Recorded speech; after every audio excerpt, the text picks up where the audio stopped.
Hope you all are doing well. देखिए बच्चे, आज हम फोर्स से स्टार्ट करने जा रहे हैं। सेकंड चैप्टर है हमारा फिजिक्स का फोर्स। फोर्स क्या होता है बच्चे? Force is a push or pull which produces or tends to produce motion in a body. देखिए बच्चे, आपके पास कोई भी बॉडी है, कोई भी ऑब्जेक्ट है, वो एक पोजीशन पे रखी हुई है। जब हम उसको पुश करेंगे तो उसमें मूवमेंट आती है, ठीक है। जब हम उसको पुल करते हैं, जैसे हम किसी भी ड्रॉअर को ओपन करना चाहते हैं तो हम अपनी तरफ पुल करते हैं ना, ठीक है। तो उसको बोलते हैं कि फोर्स अप्लाई कर रहे हैं हम उस ऑब्जेक्ट पे। Force is a push or pull which produces or tends to produce motion in a body, ठीक है, एट रेस्ट। कोई भी ऑब्जेक्ट जो रेस्ट पे हो। Stops or tends to stop a body. अगर कोई भी ऑब्जेक्ट मोशन में है तो फोर्स क्या करता है? उसको स्टॉप कर सकता है। Which is in motion increases और decreases the magnitude of velocity. Velocity क्या होता है बच्चे? डिस्प्लेसमेंट अपॉन में टाइम टेकन। अब डिस्प्लेसमेंट क्या होता है? किसी भी ऑब्जेक्ट ने स्टार्टिंग कहाँ से किया और एंड में कहाँ तक पहुंच गया, वो होता है डिस्प्लेसमेंट, ठीक है। तो ये मैग्नीट्यूड ऑफ वेलोसिटी को भी चेंज करता है ऑफ मूविंग बॉडी और changes the direction of a moving body. अब डायरेक्शन को कैसे चेंज करता है? सपोज कर लो हमारे पास कोई ऑब्जेक्ट है, ठीक है, हमने उसको पुल किया या पुश किया। तो हमने जब किसी भी ऑब्जेक्ट को पुश किया, उसकी डायरेक्शन स्टार्टिंग में अगर इस तरफ है, हमने उस तरफ से उसको फोर्स लगाया है तो उसकी डायरेक्शन चेंज हो जाएगी। अगर हम किसी भी बॉल को मारते हैं, अपने लेग से उसको थ्रो करते हैं, तो क्या होता है? जरूरी थोड़ी ना कि हमने इस डायरेक्शन में थ्रो किया है तो वो इसी डायरेक्शन में जाएगी। ऐसा नहीं होता, उसकी डायरेक्शन चेंज हो जाती है, ठीक है। अब देखिए एसआई यूनिट ऑफ फोर्स क्या होती है बच्चे? एसआई यूनिट ऑफ फोर्स होती है न्यूटन और सीजीएस यूनिट ऑफ फोर्स क्या होती है? डाइन। अब देखिए relation between newton and dyne क्या होता है?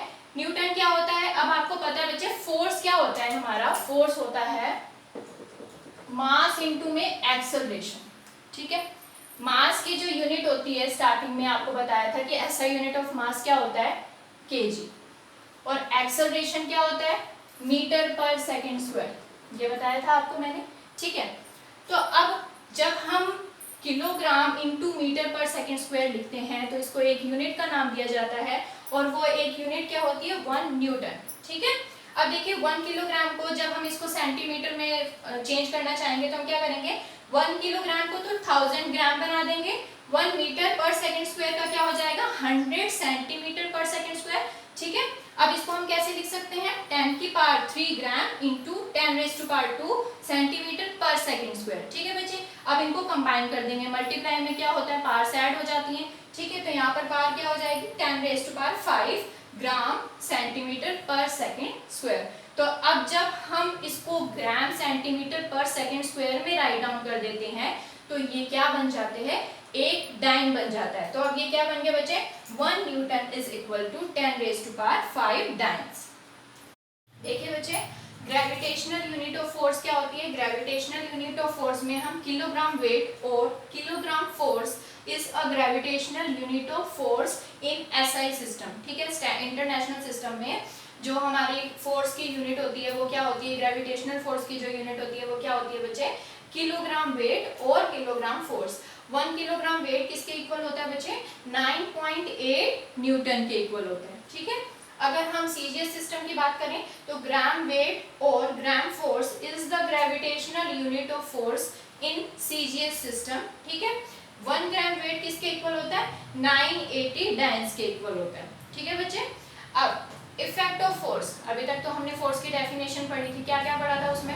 हमें ये पता चला कि फोर्स क्या होता है, कहीं पर भी अगर हमने पुश किया है किसी भी ऑब्जेक्ट को या पुल किया है तो वो फोर्स के ही रूप में ही होता है। अब देखिए इफेक्ट ऑफ फोर्स में, इफेक्ट ऑफ फोर्स में फर्स्ट जो पॉइंट है वो क्या बता रहा है हमें? कि force can make a stationary body in motion. Stationary का मतलब कोई भी ऑब्जेक्ट जो रेस्ट पोजीशन पर होता है उसको अगर हम पुश करेंगे तो क्या हो जाएगा? वो मोशन में आ जाएगा, ठीक है। फॉर एग्जांपल अगर हम बॉल की ही बात कर लें, बॉल को अगर हमने खुद से थ्रो नहीं किया है तो वो अपने आप तो मोशन में आती नहीं है। हम क्या करते हैं? बॉल को अपनी तरफ से थ्रो करते हैं तो वो मोशन में आ जाती है। तो इसको बोलते हैं कि स्टेशनरी ऑब्जेक्ट क्या हो गया? मोशन में आ गया। हमने उसके ऊपर फोर्स अप्लाई किया और वो मोशन में आ गया, ठीक है। Force can stop a moving body.